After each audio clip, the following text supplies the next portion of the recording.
Hello நண்பர்களே, இன்றைக்கி நம்ம வந்து பார்த்திங்கன்னா சண்டே அதுவும் ஒரு முக்கியமான இடத்துக்கு போகிறோம். எங்கேன்னு கேட்பீங்க, அதை நாங்கள் போயிட்டு சொல்கிறேன். நண்பர்களே, அன்றைக்கி வந்து பார்த்திங்கன்னா 14ஆம் தேதி மிஸ் ஆன ஒரு ஃபஸ்ட் ஷோ மிஸ் ஆனதுனால கிட்டத்தட்ட என்னால் 3ஆவது நாள் தான், இப்போ தான் சண்டே தான் என்னால் பார்க்க முடியுது. இப்போ 10 மணிக்கு டிக்கெட் புக் பண்ணியிருக்கோம்.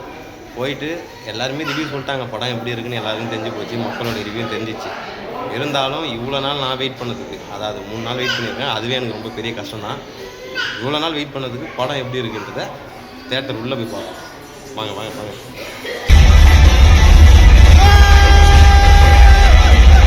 கொஞ்சம் யோசிச்சு செய்ய வேண்டியது செஞ்சு கொடுத்துருந்தீங்கன்னா மனசுல எதுவும் வச்சுக்காம உடனே ஆர்டர் போட்டு கொடுத்துருப்பாரு.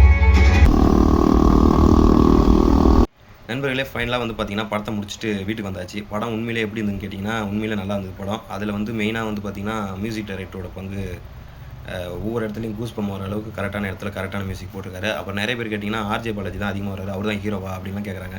அப்படிலாம் கிடையாது. அவருக்கு வந்து ஒரு 40 நிமிஷம் எடுத்திருக்காங்க படத்தில். ஸ்டார்டிங்லேருந்து பார்த்திங்கன்னா அந்த 40 நிமிஷத்துக்கு அவருக்கு என்ன கொடுக்கணுமோ அதை கொடுத்து இன்புட்டை கொடுத்து கொண்டு வந்துட்டாங்க. படம் உண்மையிலே நல்லாயிருக்கு. மெயினாக தேட்டரில் பார்க்கணும் அந்த படத்தை. அதுக்காக வெயிட் பண்ணி தான் நான் போயிட்டு கிட்டத்தட்ட 3 நாள் வெயிட் பண்ணி இன்றைக்கி அந்த படத்தை தேட்டரில் பார்க்கணுன்ற ஒரே அந்த பார்த்தாச்சு. படம் தேட்டருக்கு தரமான ஒரு படம். எல்லோரும் மறக்காமல் தேட்டரில் போய் பார்த்துட்டு வாங்க. பார்த்துட்டு வந்து படம் எப்படி இருக்குன்றதை கமெண்டில் சொல்லுங்கள். நீங்கள் அந்த படத்துக்கு எத்தனை ஸ்டார் கொடுப்பீங்க அவுட் ஆஃப் 10 அதன்றதையும் சொல்லிட்டு போங்க. மறக்காமல் தேட்டரில் பாருங்கள். பாய் பாய்.